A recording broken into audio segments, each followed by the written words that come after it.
Good morning. My name's Logan. I came out to the field this morning to get a workout in before the day gets too hot. But before I do that, I wanted to tell you a little bit about this article that I wrote. And to be honest, I had a ton of fun doing it. As an educator, I find that I say the same thing a lot. Every 8 weeks, we teach a new personal training certification. And, there's a certain amount of stuff that you got to know when you first get started.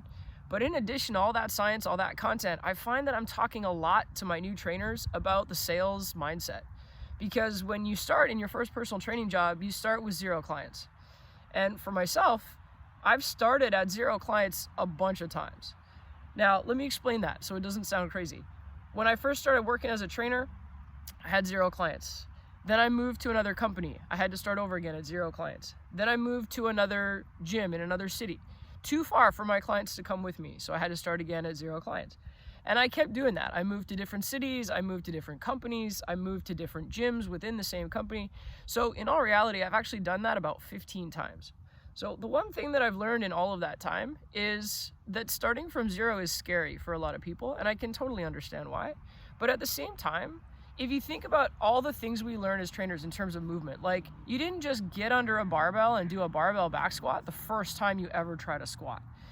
Hopefully you started with an option that was a little bit easier than that. So the thing about the sales mindset is we're actually already really good at learning skills and progressing them over time until we feel really confident, and then we can do really cool things with our movement skills. A sales mindset is kind of the same idea. You've got to start with what you're already good at. You've got to learn about the stuff that you had no clue you couldn't do.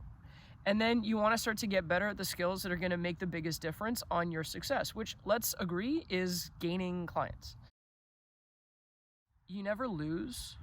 You either win or you learn.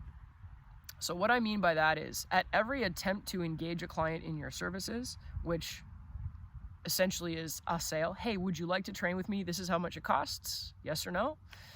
Every attempt we make, you're either going to gain a client out of it, or you're going to learn something that you can do better next time, or you learn a skill is missing that you can then go fill the gaps on, or you learn, you know what, I actually thought that went really well. I don't think I would change anything. It's just this person isn't in the position to work with me at this time.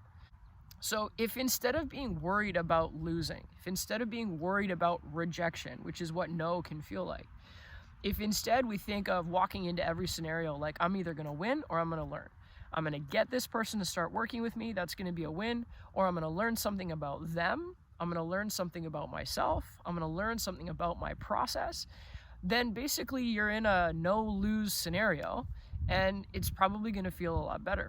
Consider that we're actually selling all the time. If we're trying to get somebody to wake up earlier to come work out before work, we're actually trying to sell them on the idea of getting up earlier. If we're trying to get them to eat more protein, we're probably educating them about the benefits of protein, the satiety, the fact that muscle is going to be built out of those protein molecules. We're actually trying to sell them on a change in their nutritional habits. If we try to get someone to drink more water or incorporate foam rolling, we're selling them all the time, right?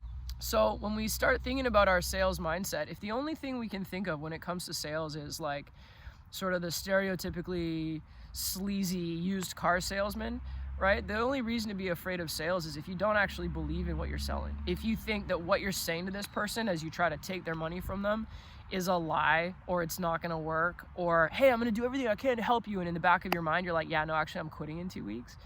If you really believe in what you're selling, then what you can do is start learning and breaking down the steps that it's going to take to do a better job of it.